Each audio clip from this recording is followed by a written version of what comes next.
muxuu Mikel Arteta ka yiri xasuuqii kooxdiisa u geysatay Atletico Madrid? Tababaraha Arsenal Mikel Arteta ayaa sheegay inuu aad ugu faraxsan yahay qaab ciyaareedkii kooxdiisa ku soo bandhigtay guushii weynayd ee 4-0 ay kaga badiyeen Atletico Madrid kulankii Champions League ee xalay.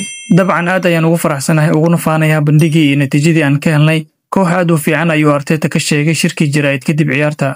Markaan falanqeynay Atletico Madrid, waxaan u arkayay koox aad u adkaysi badan oo si fiican u abaabulan.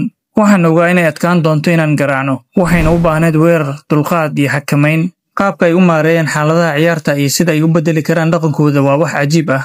Inkastoo ay ahayd eber qaybta hore, annaga oo abuurnay 2 ilaa 3 fursadood oo waaweyn.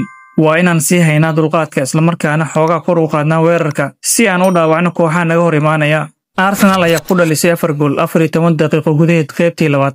Waxaana shabaqa soo taabtay Gabriel Magalhaes, Gabriel Martinelli iyo 2 gool oo uu dhaliyay Victor Gyökeres. Door wanaagsan saaxiibayaal meel walba aad dunida ka joogtaan waxaan idin leeyahay maalin wanaagsan. Warbixintana waxay qayb ka tahay barnaamijkeena bandhigga ciyaaraha oo aan maanta ku soo qaatay wararkii ugu dambeeyay ee kubadda cagta. haddii aad ilaa dhamaadka muuqaalka nala soo gaarta ha ilaawin inaad muuqaalka like saarto sidoo kalena aad sii share garayso haddii aad nagu cusubtahay nagu soo biir oo ka mid noqo asxaabta nagu xiran mahadsanid.